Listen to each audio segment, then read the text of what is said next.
এটা দোয়া করবেন আমাদের জন্য, এটা আমি আমার পক্ষ থেকে আপনার হাদিয়া দিলাম, ঠিক আছে, হাদিয়া স্বরূপ দিলাম। হ্যাঁ, ছেলে আপনার ছেলে বাইসা থাকলে যেভাবে দিত আমিও মানে ওই ছেলে হিসেবে আপনার দিলাম, অন্য কিছু না, ঠিক আছে। আর ভিডিও করার উদ্দেশ্য আমি আপনাকে শুরুতেই বলছি যে এই ভিডিও দেখে যদি আপনার কষ্ট দেখে যে কেউ যদি কিছু দেয় সেটা আমি আপনাকেই দিব, এই জন্য ভিডিও করা, আর কিছু না।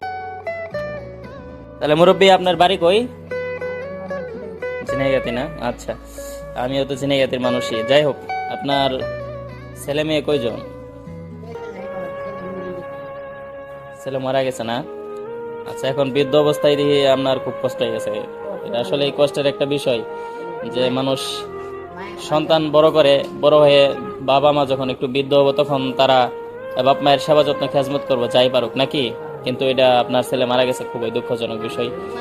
এটা আসলেই এটা কষ্ট, আসলে কি করবো। আচ্ছা আচ্ছা, মানে আপনাদের আপনাদের দেখা যারা টাকাওয়ালা আছে ওদের শিক্ষা নেওয়া দরকার যে আমরা যে কত কোটি কোটি টাকা বাজে মানে বেহুদা খরচ করি, ব্যয় করি, সেটা ওই জায়গায় খরচ না কইরা যে আপনাদের মতো যারা দরিদ্র আছে, অনেক অভাবের সংসার, তাদেরকে যদি সেই টাকাগুলা দেওয়া হতো আজকে, তাহলে দেখা যাইতো যে আপনাদের কষ্টটা থাকতো না, ঠিক না? কারণ মানে আমাদের আমাদের অবস্থা তো জানেনই, তাহলে কিন্তু আমাদের বেতনের কথা শুনলে আপনি নিজেও লজ্জিত হয়ে যাবেন, ঠিক আছে।